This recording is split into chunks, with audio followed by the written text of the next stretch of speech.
തിരുവനന്തപുരത്ത് റോഡിന്റെ പകുതിയോളം കയ്യേറി പന്തൽ കെട്ടി പരിസ്ഥിതി ദിനാഘോഷം. പുനർജനി എന്ന സംഘടനയാണ് തകരപ്പറമ്പിൽ പരിപാടി സംഘടിപ്പിച്ചത്. മുഖ്യമന്ത്രി, മേയർ, ഡെപ്യൂട്ടി മേയർ എന്നിവരുടെ ചിത്രങ്ങൾ ഉൾപ്പെടെ പരിപാടിയുടെ ഫ്ലെക്സിൽ ഉൾപ്പെടുത്തിയിരുന്നു. എന്നാൽ പരിപാടിയുമായി നഗരസഭയ്ക്ക് ഒരു ബന്ധവുമില്ല എന്ന് മേയർ വി രാജേഷ് പറഞ്ഞു.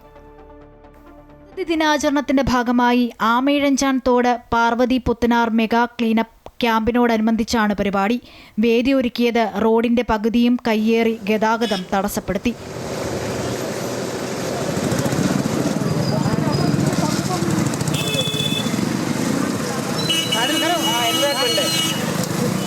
പോലീസാണ് സ്റ്റേജ് പണിയാൻ അനുവാദം തന്നതെന്ന് സംഘാടകർ പറഞ്ഞു.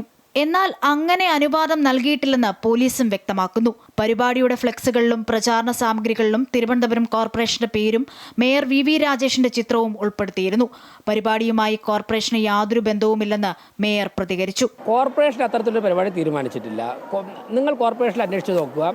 ഞങ്ങളൊരു പരിപാടി തീരുമാനിച്ചെങ്കിൽ ഞങ്ങളുടെ ഒരു ഘടകത്തിൽ ചർച്ച ചെയ്യണം, മിനിറ്റ്സിൽ രേഖപ്പെടുത്തണം, കോർപ്പറേഷൻ അതിന് ഫണ്ട് അനുവദിക്കണം, കോർപ്പറേഷൻ ഏതെങ്കിലും ഒരു ഉദ്യോഗസ്ഥരെ ചുമതലപ്പെടുത്തണം, അല്ലെങ്കിൽ ഒരു സ്റ്റാൻഡിംഗ് കമ്മിറ്റി ചെയർമാനെ ചുമതലപ്പെടുത്തണം. അതൊക്കെ രേഖകളിലുണ്ടാകും.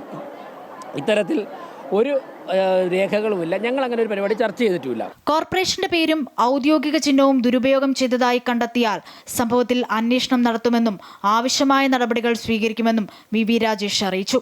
അമൃത ന്യൂസ്, തിരുവനന്തപുരം.